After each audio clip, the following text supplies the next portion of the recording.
జై తెలంగాణ. నేను నా కొడుకు ఆదిత్య గ్రాడ్యుయేషన్ సెరమనీ పూర్తి చేసుకొని అమెరికా నుండి వచ్చే లోపల మరి ఏదో లేఖ లీక్ అయిందని చెప్పి గత 2-3 రోజులుగా చాలా హంగామా నడుస్తున్నట్టుగా తెలుస్తూ ఉన్నది. మరి ఈ సందర్భంగా నేను చెప్పదలుచుకున్నది ఒకటే, 2 వారాల క్రితం నేను గౌరవనీయులు పెద్దలు కేసీఆర్ గారికి ఒక లేఖ రాయడం జరిగింది.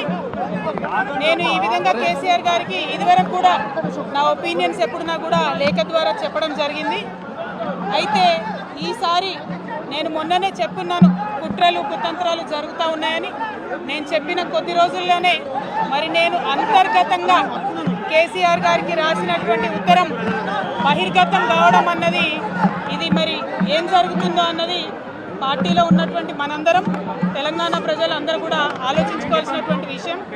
నేను వేరే ఏం విషయాలు చెప్పలేదు. నేను కేవలం పార్టీలో ఉండేటటువంటి అన్ని స్థాయిలో ఉన్నటువంటి నాయకులందరూ అనుకుంటున్నటువంటి విషయాలు.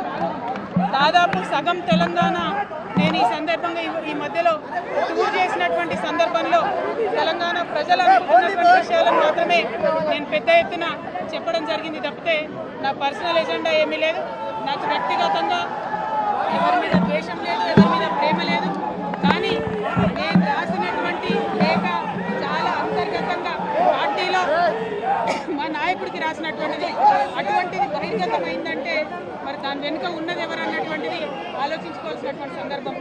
I have return to my father Shri KCR garu feedback which I got from every stature of the leader from our party and from Telangana people broadly 2 weeks back. I've always written to my father at various stages. Whenever I needed to give him any feedback, I've always written to him. But this time it got out. I believe it is the handiwork of some of the cowards in the party, and the party should decide how to deal with them. I have not written anything negative against KCR garu or the party. To strengthen the party and to work for the people of Telangana. Feedback mechanism is necessary, and that is what I have done. Thank you. Jai Telangana.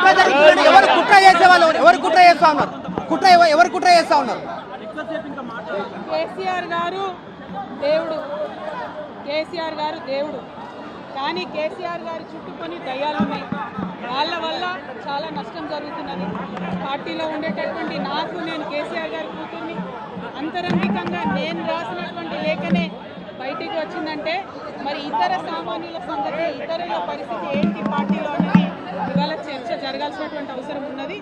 దానికోసమే ఇవాళ నేను మీతో మాట్లాడుతూ ఉన్నానంటే, రెగ్యులర్గా నేను ఇచ్చిన feedback అందులో స్పెషల్ ఏం లేదు. ఏ మీటింగ్ అయినా ఏదైనా కూడా నేను సార్కి ఇస్తానే ఉంటాను. కానీ ఈసారి ప్రత్యేకించి బయటికి రావడం అన్నది నేను బాధాకరంగానే ఉన్నది. అయితే ఈ లేఖ, ఈ విషయం అంతా చూసుకొని కాంగ్రెస్ బీజేపీ పార్టీలు బాగా సంబరపడుతున్నట్టున్నాయి. కోతి కొబ్బరికాయ దొరికినట్టుగా ఏదో బీఆర్ఎస్ పార్టీ ఆగమైంది, కేసీఆర్ గారికి ఏమో అంత సీన్ లేదు. మా నాయకుడు కేసీఆర్ గారే, కేసీఆర్ గారి నాయకత్వంలోనే తెలంగాణ బాగుపడుతుంది, ముందుకు పోతుంది. అందులో ఎటువంటి అనుమానం లేదు. కేసీఆర్ గారి నాయకత్వంలోనే బీఆర్ఎస్ పార్టీ కూడా ముందుకెళ్తుందని చెప్పి నేను బలంగా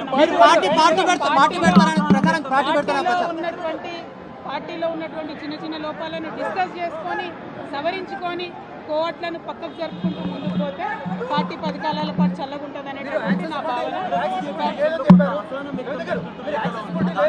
బీజేపీ కానీ కాంగ్రెస్ కానీ తెలంగాణ ప్రజలకు నిలబెట్టింది ఏమీ లేదు. 2 పార్టీలు కూడా తెలంగాణను ఫెయిల్ చేసినాయి.